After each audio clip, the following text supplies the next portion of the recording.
ربنا سبحانه وتعالى طول الوقت بيطمنك وبيقول لك ما تخافش وما تقلقش. لو انت مصمم تقلق تبقى انت اللي غاوي بقى تعكنن على نفسك بصراحة يعني. وفي الحلقة دي انا ناوي اخدك معايا في رحلة جميلة قوي. هنفتح مع بعضينا صندوق البريد الالهي بتاعنا ونشوف ربنا سبحانه وتعالى بعت لنا ايه. السلام عليكم. في نكتة بحبها قوي بتقول لك ايه: واحد كان رايح يزور اخته وبعدين وهو قاعد معاها قال لها والله انا كان نفسي اجيب لك معايا موز ومانجا وفراوله وطبق حلويات مشكل.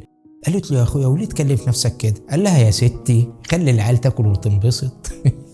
الظريف بقى في النكتة دي انها بتنتمي لمنطق الوهم والايحاء، يعني لا هو جاب حاجة ولا العيال كلت حاجة، بس الكل طالع من النكتة مبسوط. النكتة دي بقى بتفكرني بنفسي ساعات كتير وانا قاعد بفكر وقلقان من حاجات حاسس انها هتحصل، وبعد شوية الافكار تزيد قوي وابتدي افكر في حلول للمشاكل اللي لسه ما حصلتش، وبعد شوية احس ان الحلول اللي فكرت فيها ما تنفعش، فابتدي بقى تفكير من الاول في حلول جديدة. وعلى اخر اليوم بعد ما يجيلي بقى صداع من كتر التفكير اكتشف ان كل المشاكل اللي استهلكت وقتي ونفسيتي فيها مفيش حاجة منها أصلاً حصلت. انت عارف ان القلق حرامي دخلنا حياتنا بإيدينا وسيبناه يسرق أحلى ما فيها. يعني تعالى نلعب مع بعض لعبة صغيرة كده، مش على فلوس، لا ما تقلقش، مش هدفعك حاجة. امسك ورقة وقلم كده واكتب الحاجات اللي قلقت منها امبارح. مراتي رنت عليا وانا في الشغل 3 مرات وهي متعودة ترن 2.5 مرات.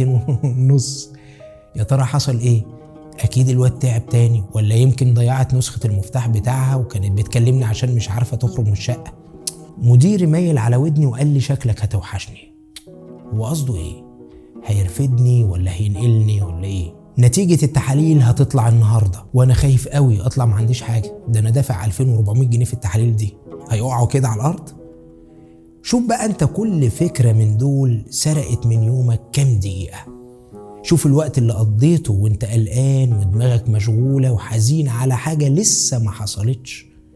السؤال الأهم بقى، شوف كام حاجة من دول حصلت أصلا. دي لعبة الشيطان معانا كلنا، هو عايزنا خايفين وقلقانين طول الوقت، عايزنا محبطين وزعلانين حتى لو مفيش سبب مقنع لده. وعموما حتى لو في سبب فأنا برضو مؤمن إنه مش سبب مقنع علشان تقلق أو تخاف أو تحزن. والكلام ده بقوله ليك ولنفسي. مين فينا مش تعبان من التفكير في المستقبل والشغل وبكرة وبعد بكرة وسعر كيلو البانيه؟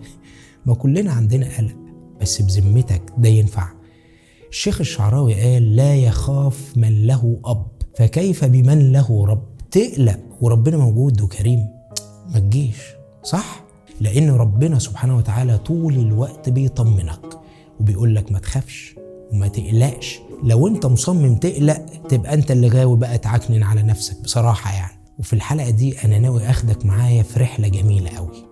هنفتح مع بعضينا صندوق البريد الالهي بتاعنا ونشوف ربنا سبحانه وتعالى بعت لنا ايه. ما هي كل مشكلة قلقاك وتعبى نفسيتك ربنا بعت لك الحل بتاعها على البريد بتاعك، بس انت اللي ما بتفتحش الصندوق ولا بتبص عليه بقالك كتير. قول لي كده ايه اول مشكلة عندك؟ عندك عيال مثلا ومصاريفهم كتير ومش عارف تجيب لهم منين؟ ماشي، شوف ربنا سبحانه وتعالى قال لك ايه في الحكاية دي: ولا تقتلوا أولادكم من إملاق نحن نرزقكم وإياهم. ده في حالة إن عندك ولاد ومش عارف تصرف عليهم إزاي، لدرجة إنك والعياذ بالله عايز تتخلص منهم عشان مش لاقي مصاريفهم. أظن مفيش أصعب من كده. ربنا هنا بقى بيقول لك ما تخافش، اللي بيرزقك هو اللي بيرزقهم. هم ما زادوش على ميزانيتك يعني، بس لازم يا جماعة برضو نحسبها الأول علشان ما تبقاش متواكل على الله وعشان ما تظلمش الأطفال اللي هيجوا للدنيا. طب عندك مشاكل ايه تاني؟ حياتك صعبة وعندك أزمة كبيرة؟ هل الأزمة اللي انت فيها دي أكبر من أزمة سيدنا يونس؟ ده واحد بلع حوت، يعني خلاص الحكاية انتهت. ده مش مسجون بين 4 حيطان ومفتاح سجنه في جيب حد ممكن يفتح له الباب ويخرجه، لا، ده مسجون في بطن حوت. عمل ايه سيدنا يونس؟ حاجة بسيطة قوي: فنادى في الظلمات أن لا إله إلا أنت سبحانك إني كنت من الظالمين. كلمتين دول أسهل ولا الهم اللي حضرتك شايله والناس اللي عمال تلف عليهم عشان يساعدوك والمحاولات اللي بتهلك نفسك فيها عشان تحل مشكلتك. ربنا سبحانه وتعالى رد على سيدنا يونس قال له ايه بعد الكلمتين دول؟ تعرف؟ فاستجبنا له ونجيناه من الغم. هتقول لي بس ده سيدنا يونس يا عم، انا اروح فيه فين؟ هقول لك اصبر وكمل الآية. فاستجبنا له ونجيناه من الغم وكذلك ننجي المؤمنين. وكذلك ننجي الايه؟ المؤمنين، كل المؤمنين مش الانبياء بس. وحضرتك بقى مش مؤمن ولا ايه؟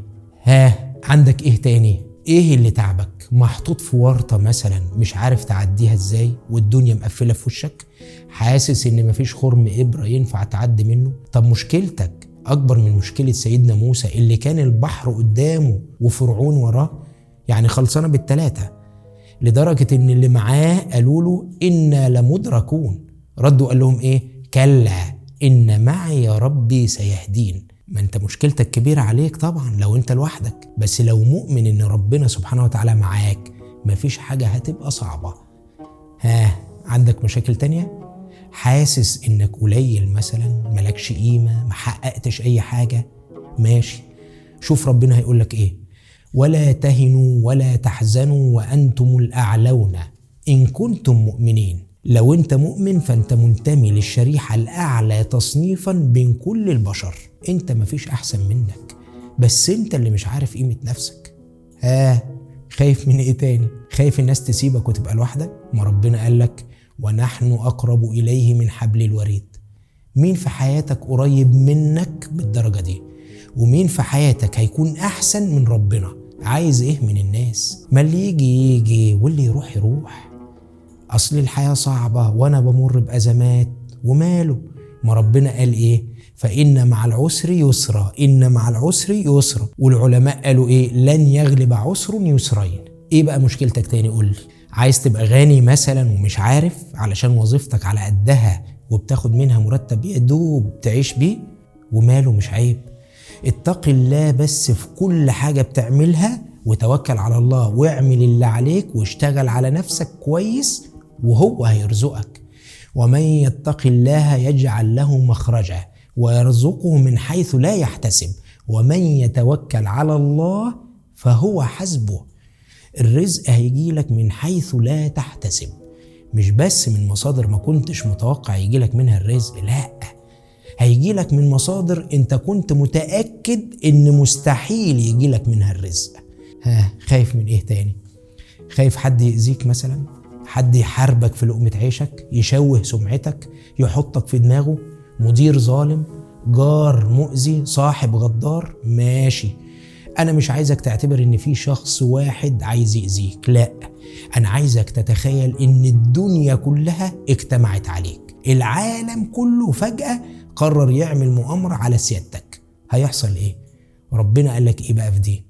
الذين قال لهم الناس إن الناس قد جمعوا لكم فاخشوهم فزادهم إيمانا وقالوا حسبنا الله ونعم الوكيل فانقلبوا بنعمة من الله وفضل لم يمسسهم سوء واتبعوا رضوان الله والله ذو فضل عظيم. لم يمسسهم سوء، في مقابل ايه؟ عملوا ايه صعب يحموا بيه نفسهم؟ ولا حاجة، قالوا حسبنا الله ونعم الوكيل. يا عم ربنا مبسطها لك، انت مصعبها على نفسك ليه؟ بعد كل ده ولسه خايف؟ بعد كل ده ولسه قلقان؟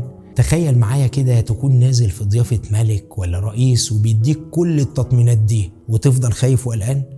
مش تبقى غلبان برضو؟ طب تخيل بقى ان كل التطمينات دي جايه لك من فوق، من فوق قوي، من رب الكون. ينفع تفضل خايف وقلقان ومكتئب؟ اكيد ما ينفعش. وكل سنة وانتم طيبين.